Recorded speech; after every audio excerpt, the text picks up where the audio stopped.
satisfied. My weakness comes and goes. Halo, assalamualaikum warahmatullahi wabarakatuh. Selamat siang, pagi, sore, malam, kapanpun kalian yang dengerin.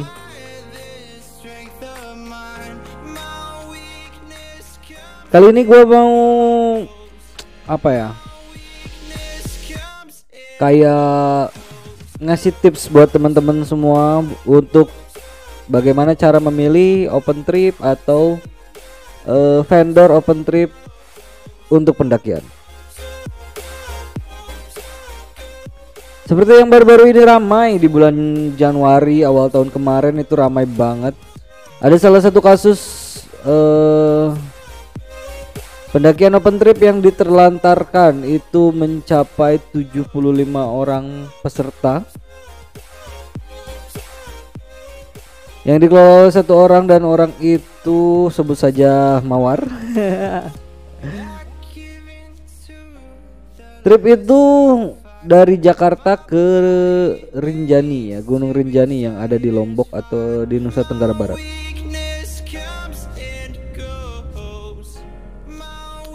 Belajar dari sini teman-teman untuk tidak asal pilih jasa open trip ya guys ya.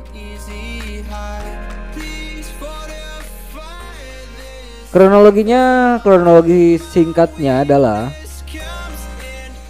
dia memposting salah satu pamflet yang berisikan open trip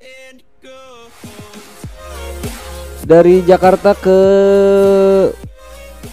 Gunung Rinjani, ya, yaitu di Sembalun, Lombok Timur, Nusa Tenggara Barat, dengan membawa jumlah peserta sekitar 75 pendaki yang diterlantarkan ya guys ya. Adapun jumlah peserta terperincinya adalah 71 orang. Dan sisanya adalah kru pendakian dan juga vendor-vendor yang dia sewa untuk menunjang semua rangkaian pendakian.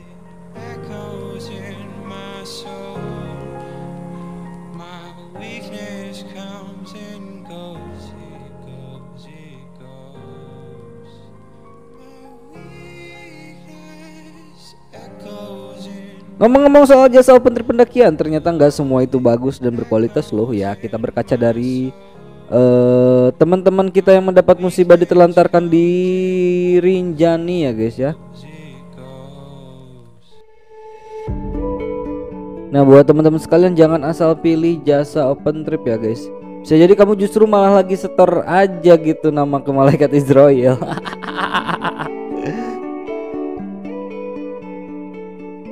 Makanya pastikan kamu perhatikan hal-hal yang menunjang supaya bisa memilih jasa open trip yang gak abal-abal guys.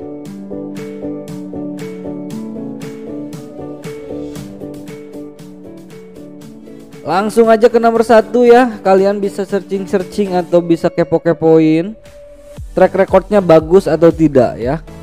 Ini udah jelas kalau dilihat dari preview trip sebelumnya aja udah nggak bagus, bisa dipastikan ini jasa open trip yang nggak bagus juga. Jadi ada baiknya kamu buat hindarin open trip yang kayak gini guys. Yang kedua, pemandu pendakian bukan sembarang orang guys, tapi emang yang udah berpengalaman. Pemandu itu punya peran penting banget selama proses pendakian guys. Kalau si pemandu udah ahli dalam pendakian, dia juga udah pasti bisa diandalkan saat mendampingi peserta open trip guys.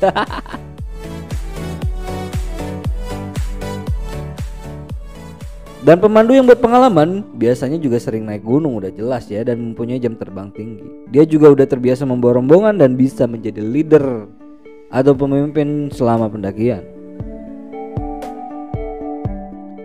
Poinnya adalah pendaki senior itu atau pendaki senior, pemandu dan pendaki beda ya. Pemandu pendakian itu mempunyai etos yang sangat tinggi dan juga tanggung jawab yang sangat tinggi pula Untuk keselamatan semua pesertanya dari mulai nanjak sampai nanti turun lagi ya guys ya. Yang jadi miris sekarang adalah banyak orang atau teman-teman pendaki yang baru 1-2 kali mendaki dan mereka sudah berani membuka jasa open trip guys. Padahal kalau dilihat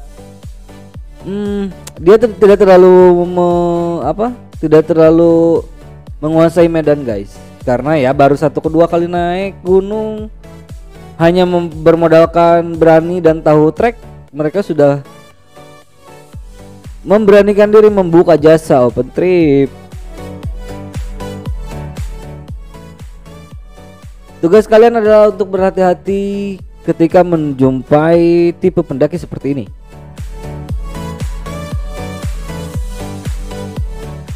Langsung aja yang ketiga, selalu kasih harga yang logis guys, gak terlalu mahal ataupun terlalu murah.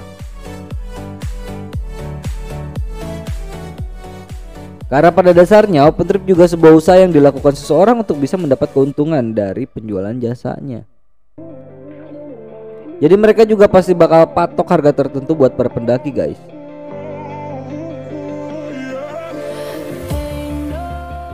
Tapi open trip yang terlalu mahal juga patut dicurigai itu. Jangan-jangan mereka cuma mau ambil keuntungan yang gak wajar dari peserta guys. Apalagi kalau fasilitas yang didapat gak sepadan.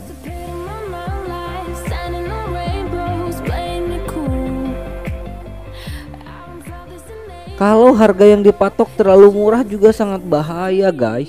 Jangan-jangan mereka cuma menipu untuk mengambil keuntungan aja dari kelalaian calon peserta open trip.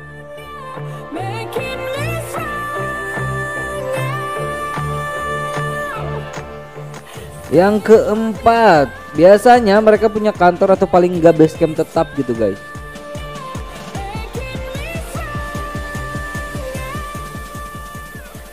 Kalau penyedia jasa open trip yang ketika ditanya di mana base camp atau kantornya tetapi ternyata nggak punya, hati-hati guys. Meski yang dijual cuma jasa open trip pendakian, harusnya mereka punya base camp tetap untuk bisa dicek langsung oleh para calon pendaki.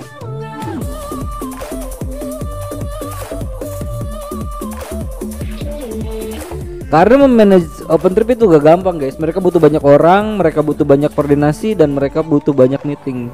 So pasti mereka udah pasti at least mereka punya base camp gitu.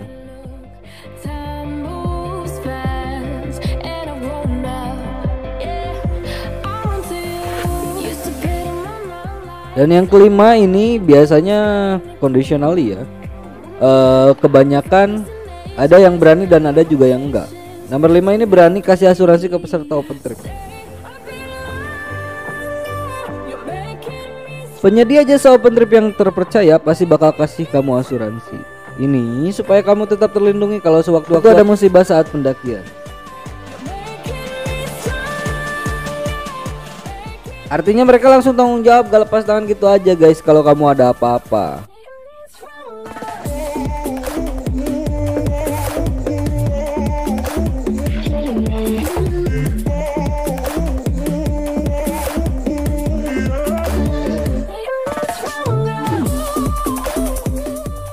Nah, kalau sudah tahu kriteria jasa open trip yang terpercaya, apa yang harus kamu lakukan?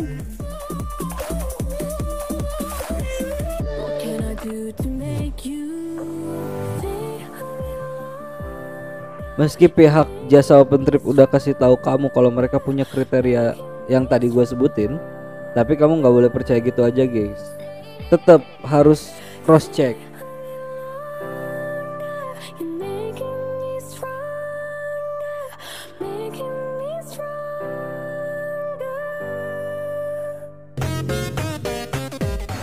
Kamu bisa cek dan recheck lagi dan preview, kepoin lah intinya sosial medianya si pemberi jasa open trip tersebut.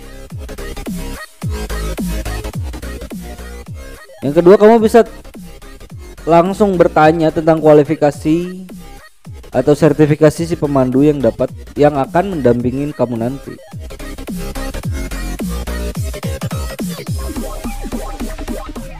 Dan yang ketiga, selalu mengecek harga dari satu open trip ke open trip lainnya. Itu berguna untuk kamu bisa nge-cross check perbandingan harga dan rate harga yang mana yang tergolong normal dan abnormal.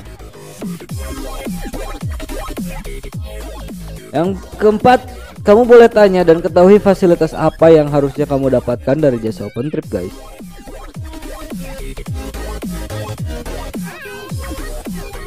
Dan yang kelima, usahakan langsung datang ke kantor atau basecamp OpenTrip-nya, guys.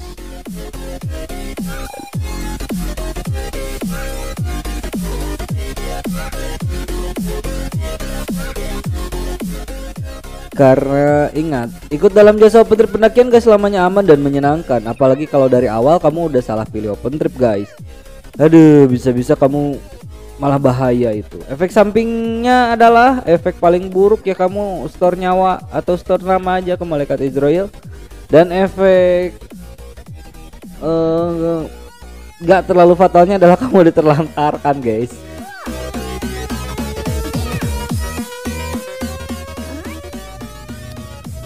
Gua yakin secita-cintanya lu di dunia pendakian, kamu nggak mau meninggal di gunung. Makanya perhatikan hal di atas dengan benar, jangan sampai salah pilih yang akhirnya cuma menyesal.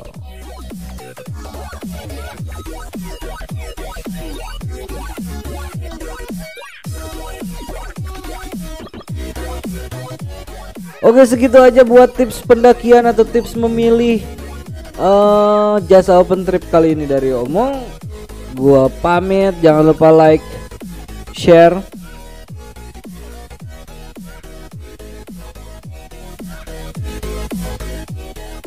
Happy good day, see you on next See you on next project. Bye bye.